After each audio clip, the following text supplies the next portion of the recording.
اس وقت جو پاکستان میں جو سیاسی صورتحال ہے، آپ دیکھ رہے ہیں کہ تحریک انصاف کے مینڈیٹ پہ جس طرح ڈاکہ ڈالا گیا، یعنی یہ اس طرح بے دردی سے، بے شرمی سے جو ہمارا مینڈیٹ چوری کیا گیا ہے، اس کا تصور نہیں کیا جا سکتا۔ یعنی باوجود اس کے کہ ہر بچہ جانتا ہے کہ کس نے جیتا ہے، اور یہ تو چھوڑے کہ بچہ جانتا ہے جو کینڈیڈیٹ جو اس وقت ایم این اے بن کے بیٹھے اسمبلی میں حکومت کے نمائندے، ان کو خود ان کی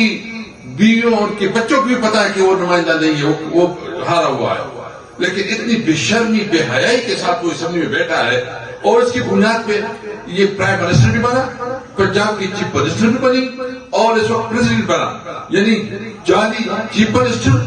جعلی پرائم منسٹر اور جعلی پریزیڈنٹ جو ہے اس وقت ملک پہ حکومت کر رہا ہے، یہ بلبلا ہے، اس کے ساتھ عوامی تائید حاصل نہیں ہے۔ اور پہلی دفعہ ابھی امریکہ سے ایک لیٹر آیا ہے، اور اس لیٹر میں یہ بہت بڑا میڈیا پہ بہت بڑا چڑھا کر پیش کرے کہ بہت بڑی ہماری کامیابی ہو گئی، حالانکہ اس میں کوئی ان کو مبارکباد نہیں دی۔ ہمارے لیٹر کو دیکھو آپ، اس میں کوئی کنگریچولیشن نہیں ہے،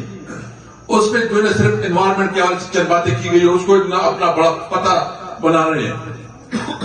یعنی یہ حکومت نام کی کوئی چیز نہیں ہے، اس طرح کی حکومت کبھی نہیں چلے گی۔ میں سمجھتا ہوں کہ زیادہ سے زیادہ اگر یہ 6 مہینے بھی چلی تو بہت بڑی بات ہوگی۔ اور میں آپ کو بتاؤں، آپ نے نئے الیکشن کی تیاری رکھنی ہے۔ یہ الیکشن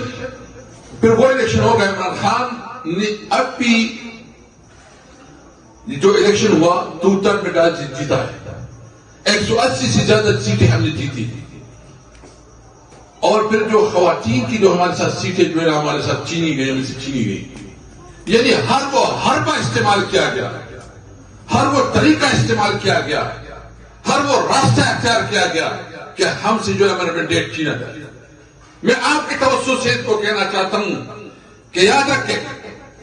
ہم اس ملک کے لیے ابھی تک دیکھ رہے ہیں، ہم اپنی تمام آپشن احساس کر رہے ہیں، ہم عدالتوں پہ جا رہے ہیں، اگرچہ عدالتوں پہ بھی ہمارا اعتماد اٹھتا جا رہا ہے، لیکن اس کے باوجود اگر یہ رویہ رکھا گیا اور ہمیں عدالتوں میں انصاف نہیں ملتا تو پھر ہم انشاءاللہ نکلیں گے۔